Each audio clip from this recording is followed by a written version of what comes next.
Shalom, all praises to Yahweh, Ba'Shem Yahushua, Ba'Shem Harakakadosh, the one that's the apostles and elders of great most on the all well. Shalom to all the brothers doing the work of sincerity and truth. Saw this article and it seemed, timely. It seemed kind of apt as far as when it comes, to the MOTB. Because why,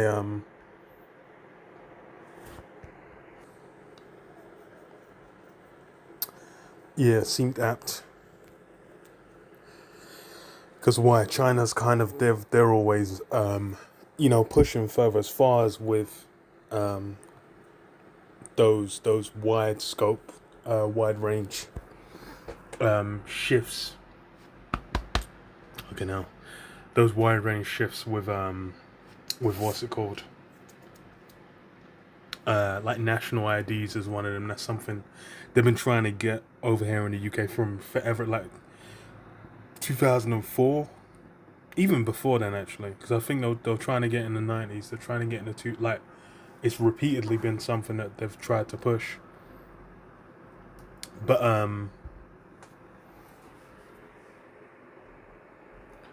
what do you call it? China's already got a lot of these kind of systems that they're slowly working towards implementing in the Western world, already enabled. And having your internet, your identity online, like on whatever website you use, tied to your actual identity, that's a given already. But I read this. It's on the news. It says what China wants to start a national internet ID system. So it says it's hard to be anonymous online in China. Websites and apps must verify users with their phone numbers, which which are tied to personal identification numbers that all adults are assigned. Now, it could get more difficult under a proposal by China's internet regulators. The government wants to take over the job of verification from the companies and give people a single ID to use across the internet.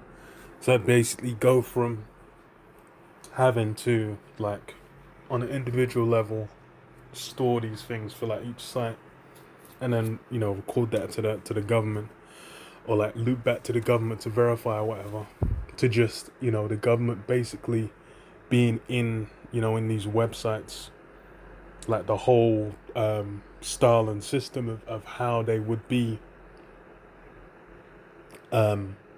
recording these IDs would just be in there. So it basically just then gives the full database to the government, and then you have like one ID to use, so it'd be easier to just kind of be like, okay, you can create the profile on what someone's doing. They said what the Ministry of Public Security and Cyberspace Administration of China say the proposal is meant to protect privacy and prevent online fraud. And that's with all these changes, it's meant to be some form of benefit to you in the long run. But then what's the reality of it is you're essentially surrendering a certain level of capability, a certain level of well, essentially anything you do online uh is basically going to loop back. Like they'll be able to keep you in check, and that's something that when you go to the elites, you go to Ezekiel 28. These are the things that they desire. They want that capability to be like the Most High, utilizing this technology. That's the end goal of where it is. And China's basically taken those things and push forward with it, because they have a different structure. They have a more communal Eastern cultures. Um, Eastern cultures are more communal. As to what, because they're more because the Eastern cultures are more communal, then a lot of these aspects of basically having a more, well, the whole society kind of whole pushing these different forms of well, a more authoritarian kind of idea of how society's structured, where everyone on a community level is basically held, your autonomy's kind of lost, and then everyone kind of is held to that same standard. It knows what you're doing, and then it can be a thing where it's like, look, if you don't hold up your end of the bargain, you're gonna be ostracized. You're gonna be an outsider.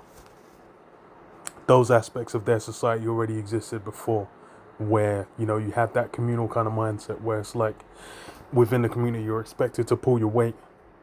So giving the government that power, that oversight, is more natural over there. It's gone through more easily because of the nature of they got that socialist government and whatnot, where it's already kind of set up a certain level of control, and historically they had a different structure. But then when you go to this modern Western mindset, it all comes from that Renaissance mindset of basically putting your own desires, wants, etc.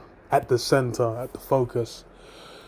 And that's why it's like for people to say like, oh look, for the good of everyone, we're gonna have all these IDs. We're gonna have everyone kind of tracked. People can't just go online and just say and do whatever the fuck they want. The lack of that is wise, because that's how this society's been structured presently, and that's something that's been broken down to certain degrees. Because with the thing, the jump shot, let's say, they were able to then implement that, especially with over here. You got the NHS. They use the NHS where they're like, do it for the NHS, blah blah blah, clap for the NHS. Where it was like everyone was, every evening would clap for the NHS. Look outside, and you had a whole street just clap, clap, clap, clap, clap for the NHS. Whilst you're sitting in your house. If you go outside, you're gonna be fined 300 quid. But that's it's moving in that direction. But China's is there's a reason why it's been easier for it to push over there rather than over here. So it says a national internet ID would reduce the excessive collection and retention of citizens' personal information by internet platforms on the grounds of implementing real name registration, the regulator said. Use of the ID system by websites and apps would be voluntary. According to the proposal, which is open for public comment until the end of August. Yeah. But then as far as they ain't really got no fucking input. And even if it goes from the government, the different websites holding the information to the government holding it, it's still gonna go, be processed through the websites anyway. The Chinese government has for years exercised tight control over information, and it closely monitors people's behavior on the internet. Over the last few years, China's biggest social media platforms, like the microblogging site Weibo, think about microblogging, it's just like Twitter, is my assumption. The lifestyle app Xiaohongshu, and the short video app Douyin, which is just TikTok for the Chinese version, have started to display users' locations in their posts. Which all these things, the thing is all these things are in the West as well, but it's optional. Presently, a lot of these things, like even with smartphones as well, they've made it where in pictures, in the metadata of pictures, it will have the time, the date, and the place you took the picture in the metadata, unless you turn it off. I know from years back, Samsung's been doing that. A lot of pretty much all of these apps have been doing that. Which most, you wouldn't even think that shit is possible. Just like, you know, you have a picture file, and then like in the picture file it's also got, you know, the time, date, location. So you might, you know, take pictures at home and then just, you know, have your location there. You upload that shit online somewhere, and then, because that's why it's like, even if you're with all the location services, you might go on certain apps and it will just, you know, recommend things nearby. Especially like advertising does that. If you have it for advertising, they'll start saying, "Oh, you're in a particular place in London." So you're in West, like if you're in the West End, you might be in Oxford Circus. But oh, you know, if you go and Oxford Circus, blah blah blah, relate like ads to places nearby. So all, you know, all this information, the capability is there, and the capability has basically been kind of built into all the kind of modern forms of systems, apps, programs, etc. But then it's just a matter of it. But you know, it's like turning the switch, because then it's tying all that information together to where it's like, okay, your location, you know, time, date, your identification, etc. You know, taking pictures of your face and then making up like a 3D composite kind of thing they can use for like facial recognition. All, you know, all these things they can put together. But it just you know, at any point it can really, you know, the switch can be flipped for it to all come together. So it says, on Weibo, the proposal became a trending topic since it was released on Friday. Many comments echoed regulators' concerns that too many different apps had access to their personal information. Some Chinese legal scholars, and that's the thing, is like with these apps, same thing, just like with the West, they're obviously going to be selling that intel, using it to like add specialized products, such as all these things towards people. So it's, you know, it seems like, oh, you get more privacy because as well, and they've already got they've already got over the hurdle of, you have to use your, you know, whatever you're using online, you have to use your real name attached to it. They've got over that hurdle. Um,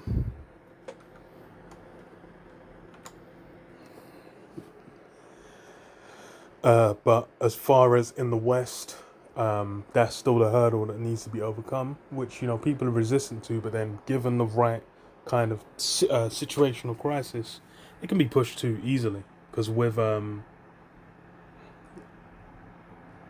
like I said, with you know, C-19, with the pandemic, they basically got to push various things. You know, people were sitting in their house, you know, rubbing their knees, you know, looking out the window wistfully for, you know, for months on end.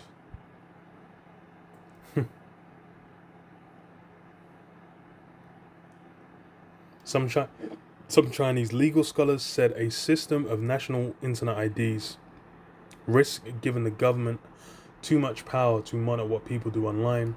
The protection of personal information is merely a pretense to make social control routine and regular. Lao Dongyan, a law professor at Tsinghua University, warned in a post that she said had been taken down, that had since been taken down.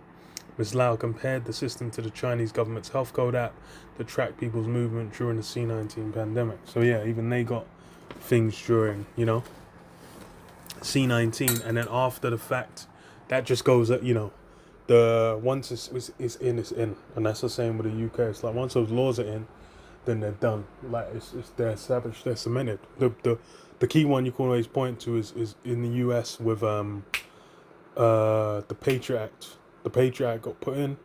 That shit's been renewed like clockwork.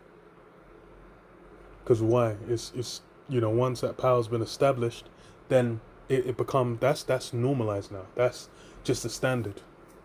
Like being able to hold someone without, what was it, Guantanamo, where they're holding people, if it's under suspicion of T error, then it's they go, you know, they'll be in Guantanamo, they'll be there for like 8 years, you know, getting waterboarded, you know, getting torn to shreds, man, getting decimated psychologically and physically, you know, with no evidence, no crime being held against them, no nothing. You know, just off the back of that. Of course, that ain't going nowhere. Um, and thingy, it's mentioned it all the time, but The Departed really shows how that can be applied. Because you have the scene with what's the guy called? Um, this guy that shot someone on the film set. Michael Baldwin, I believe his name is Michael Baldwin. Where's him? He's like one of the cops that was in charge, and they're doing like a sting operation or whatever on them moving selling a bunch of microchips to the Chinese, and so because they've done managed to classify it as a form of error, then they basically get the justification to have to basically break a certain level of protections that generally would be in place for most people. So says the protection of person. So yeah, during C19, another law professor, Shen Kui of Peking University, said, "Fucking hell." In a commentary posted online, a centralized internet ID would make people fear using the internet.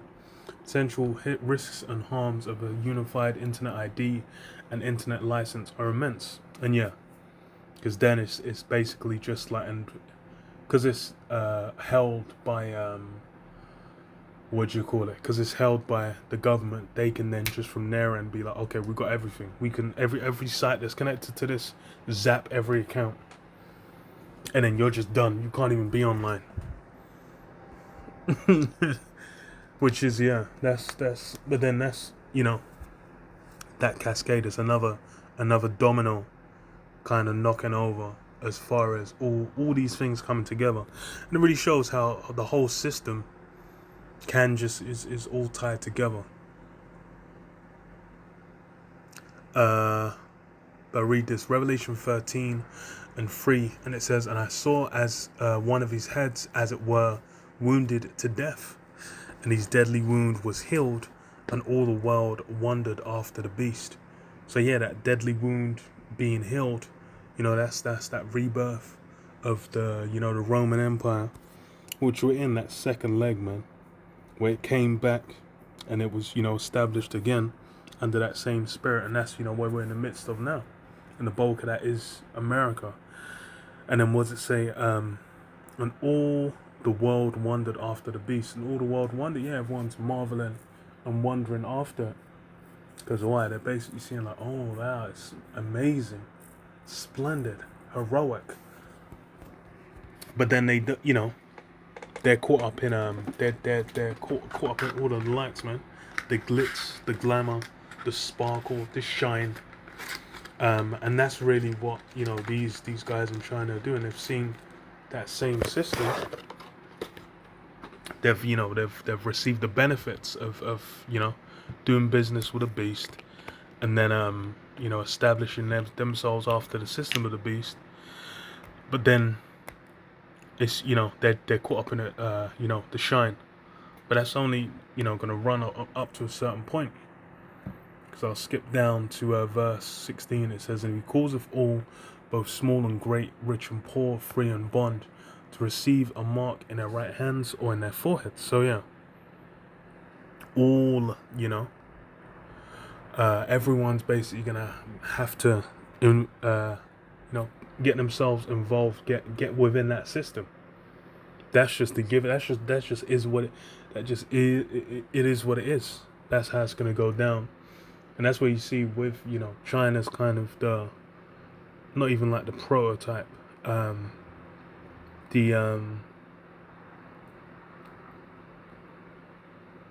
like a base. It's like a dry run.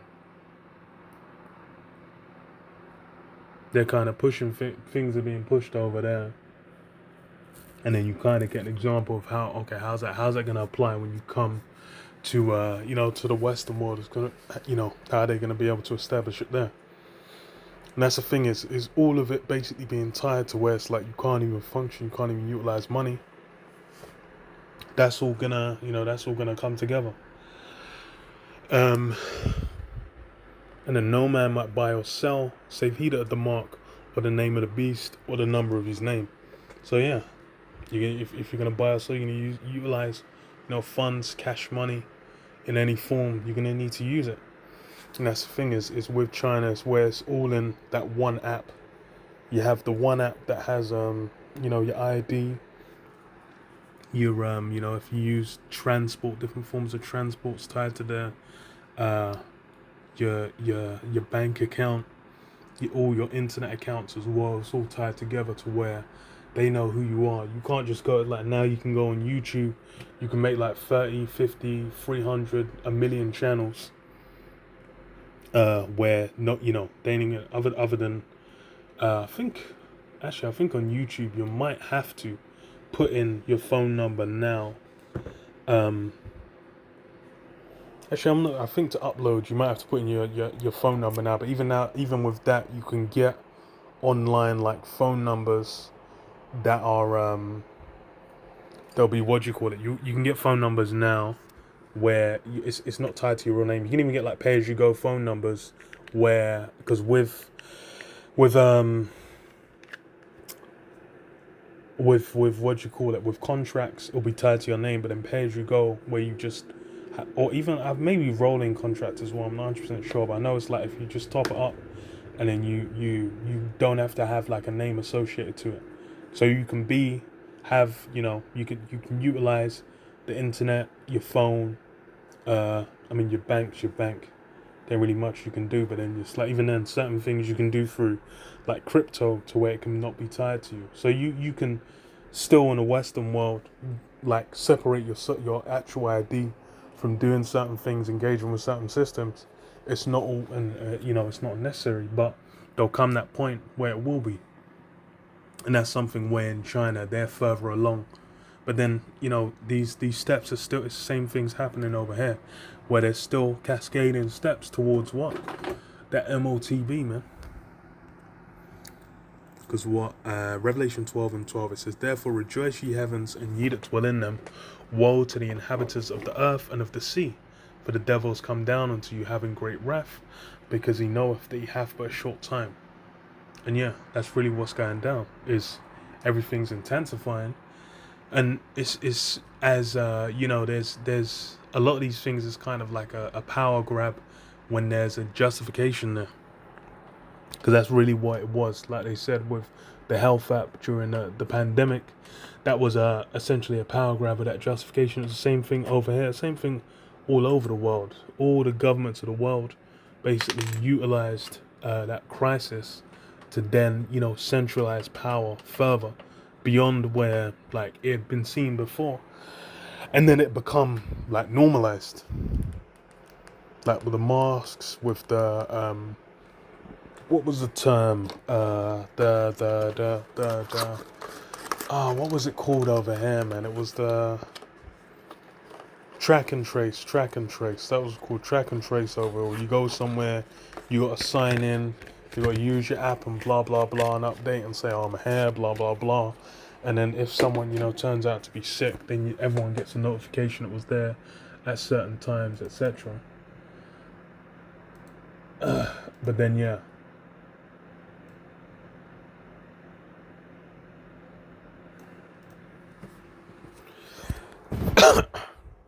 it's steadily working its way towards there, man. Because why? These men are, it's already, they've got the end goal in mind, and it's really the spirit of Yahweh Hashem Yahushua on the left hand side putting it together, because it's been prophesied, it's been spoken of as such. It's it's gonna come to pass. But yeah, I'll leave you there. Shalom. Yabashim Shabashim Kakdash Pakata. Shalom.